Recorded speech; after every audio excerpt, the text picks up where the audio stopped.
People, this is me Krishna and welcome back to my YouTube channel. तो आज हम पढ़ते हैं कि जो टीचर एजुकेशन में मॉडल्स है उसके बारे में। तो पहले उसमें behaviouristic model of teacher education आएगा, फिर जो कॉम्पिटेंसी बेस्ड मॉडल है वो आएगा, एंड तीसरा है इंक्वायरी बेस्ड मॉडल, उसके बारे में हम पढ़ेंगे। तो उसका मैं ऊपर से ही आपको तीनों का मैं समझा देती हूँ कि जो बिहेवियरिस्टिक मॉडल है उसमें क्या आएगा। तो बिहेवियरिस्टिक मॉडल है उसमें हम कैसे बिहेव करते हैं उसके बारे में, और जो बच्चे हैं वो कैसे बिहेव करते हैं और कैसे उसको हैंडल करना है उसके बारे में ये मॉडल है। और उसमें बिहेवियरिस्टिक जो मॉडल है उसमें हमने इवान पावलो का जो प्रयोग है डॉग पे किया था, वो B.F. स्किनर जो रेड पे वो प्रयोग किया था उसके बारे में आएगा, और J.B. वॉटसन है उसके बारे में आएगा। ठीक है, तो जो बिहेवियरिस्टिक मॉडल है उसमें बिहेव के बारे में ही पढ़ना है। और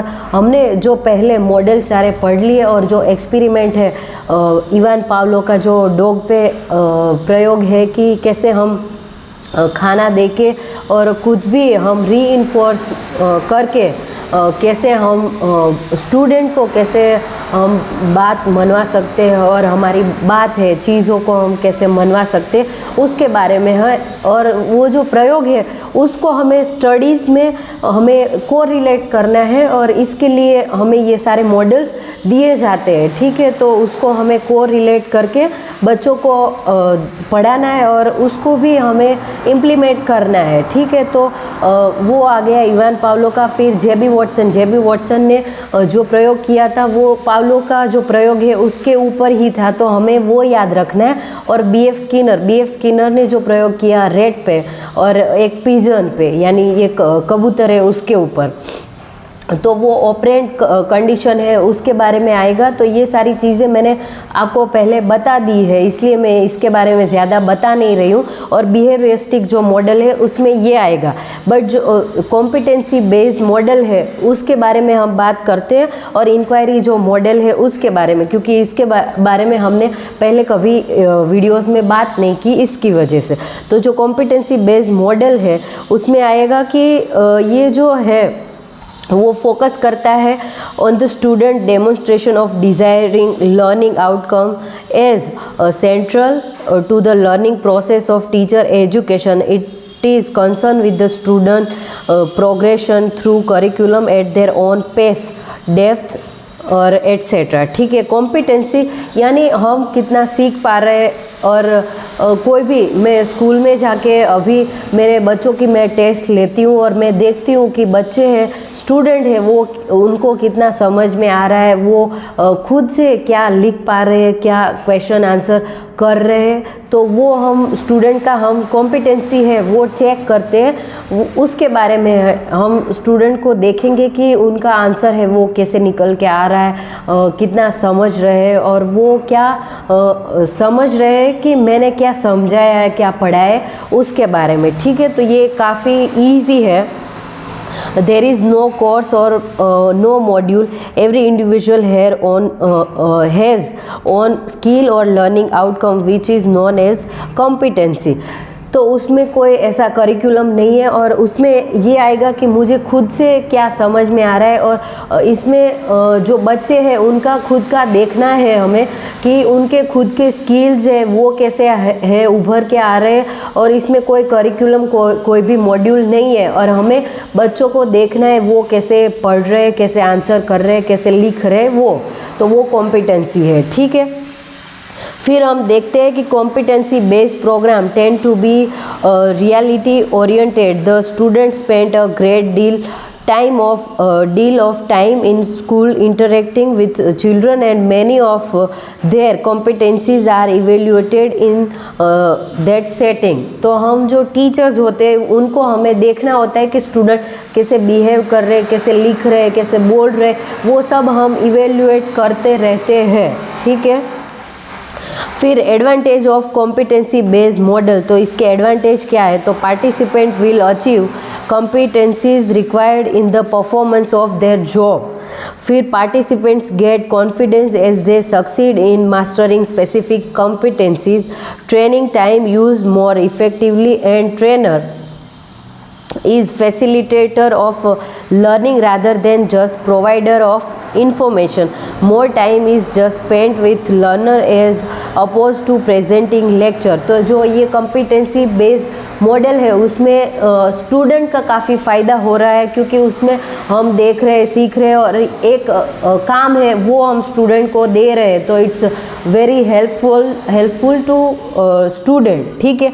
और इसके डिसएडवांटेज भी है कि ये mostly ill equipped to implement and इसमें क्या रहेगा कि unless they themselves were a product of it, तो ये काफ़ी ऐसा रहेगा कि जो बच्चे हैं वो पार्टिसिपेट नहीं करेंगे और वो खुद से कुछ सीखना नहीं चाहेंगे, तो we can't help them and the lack of awareness about the need as well as the required know and how and about bench marking of assessment was one of main obstacle of effective implementation of competency based model. तो हमें benchmark है वो create करना है, और वो benchmark कैसे आता है कि मैं आपको समझाती हूँ कि बेंचमार्क क्या होता है। कि कुछ भी सीखने के लिए, और मैं अभी पढ़ा रही हूँ तो मुझे कुछ चीज़ें बहुत अच्छे से आती है और कुछ चीज़ें मुझे सीखने की, इम्प्रूव करने की ज़रूरत है। तो बेंचमार्क वो होता है कि मैं अभी कुछ चीज़ें हैं वो मेरे से बहुत परफेक्ट होती है और वो बेंचमार्क है, और कुछ चीज़ों में मुझे खुद से सीखना पड़ता है और मुझे एफर्ट्स लगा के वो सीखना पड़ता है, ठीक है। तो ये थोड़ा बहुत लेक रहेगा। और इंक्वायरी ओरिएंटेड मॉडल है, तो इंक्वायरी है तो उसमें क्या आएगा, जैसा नाम है वैसे ही है। तो इसमें inquiry based learning is a form of learning that start with posing question, problem and scenario. Inquiry based learning is often assisted with facilitator rather than lecturer. तो ये इंक्वायरी मॉडल है, उसमें हम क्वेश्चन है वो पूछेंगे और एक सिचुएशन दी जाएगी स्टूडेंट्स को, और जो स्टूडेंट और टीचर के बीच ऐसे डिबेट टाइप होगा, ठीक है। तो वो इंक्वायरी मॉडल है और it focuses on constructive ideas of teacher education knowledge gently it build in step wise manner. तो ये इंक्वायरी मॉडल है वो काफ़ी अच्छा रहेगा, क्योंकि हम इसमें इंटरेक्ट करते हैं विथ स्टूडेंट, टीचर स्टूडेंट का बहुत अच्छे से इंटरेक्शन होता है, और उसमें स्टूडेंट है वो क्वेश्चन है वो पूछते हैं, तो वो काफ़ी अच्छा इंटरेक्शन और कन्वर्सेशन रहता है।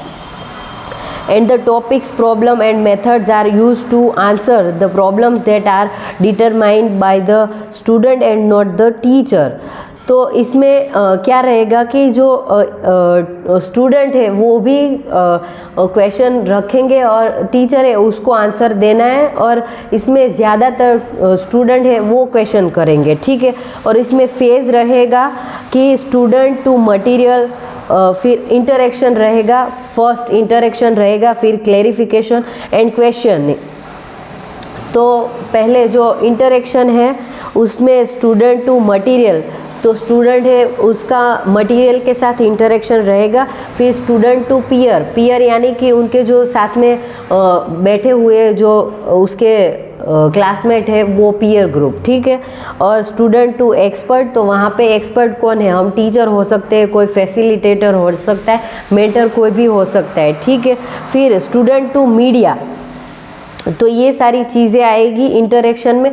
फिर क्लेरिफिकेशन है वो क्या होगा कि कोई भी चीज़ है और कोई भी क्वेश्चन है उसको हम क्लेरिफाई करेंगे स्टूडेंट को, ठीक है। तो वो क्लेरिफिकेशन एंड क्वेश्चनिंग है वो मोस्ट इम्पॉर्टेंट पार्ट रहेगा, क्योंकि ये इंक्वायरी बेस्ड मॉडल है तो उसमें क्वेश्चनिंग होगा। और क्वेश्चनिंग यानी जो स्टूडेंट है वो अपने टीचर को, फैसिलिटेटर, मेंटर को क्वेश्चन पूछते हैं, वो क्वेश्चनिंग, ठीक है। तो उसमें इंटरेक्शन फेज रहेंगे, इंटरेक्शन, फिर क्लेरिफिकेशन एंड क्वेश्चनिंग, 3 फेज है। फिर एडवांटेज है, तो एडवांटेज में it emphasizes on the process of gathering and process of more information, ठीक है।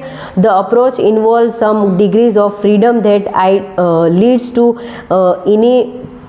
Initiative and diverse thinking and a deep sense of responsibility is developed when the learners are left to manage their own learning. And last में रहेगा the facts and concept that learners develop themselves become a part of permanent memory. तो इसमें जो बच्चे बात करेंगे, interaction होगा, वो काफ़ी देर तक याद रहेगा, क्योंकि हम खुद पार्टिसिपेट करते, हम यानी स्टूडेंट, तो वो लास्ट तक मेमोरी उसकी रहेगी। और डिसएडवांटेज है कि उसमें this model requires total student engagement, but it could be challenging for those who do not think quickly और सफरिंग फ्रॉम लर्निंग डिसेबिलिटीज़। तो ये काफ़ी ये डिसएडवांटेज रहेगा कि जो बच्चे जिसमें ऐसी डिसेबिलिटी है और जो सफ़र कर रहे हैं कि जो क्विकली कुछ सोच नहीं सकते, समझ नहीं सकते, उनके लिए ये मॉडल है वो वर्क नहीं करेगा। And this model will standardize and effectively limit the levels of achievement through to those that have already been decided by the teacher। तो ये भी एक disadvantage है। and when teachers are unsure of how to manage this process, they may have default to asking close and content specific question, and rigor of authentic inquiry is lost। तो ये disadvantage रहेगा, ठीक है। तो आज के video में हमने 3 मॉडल के बारे में बात की। फर्स्ट बिहेवियरिस्टिक मॉडल, फिर competency based model, and third था इंक्वायरी बेस्ड मॉडल। तो ये काफ़ी इजी है और पढ़ के आप समझने का ट्राई करोगे तो ये समझ में आ जाएगा। तो hope you will like this video people, and thank you so much, and happy learning people. Bye.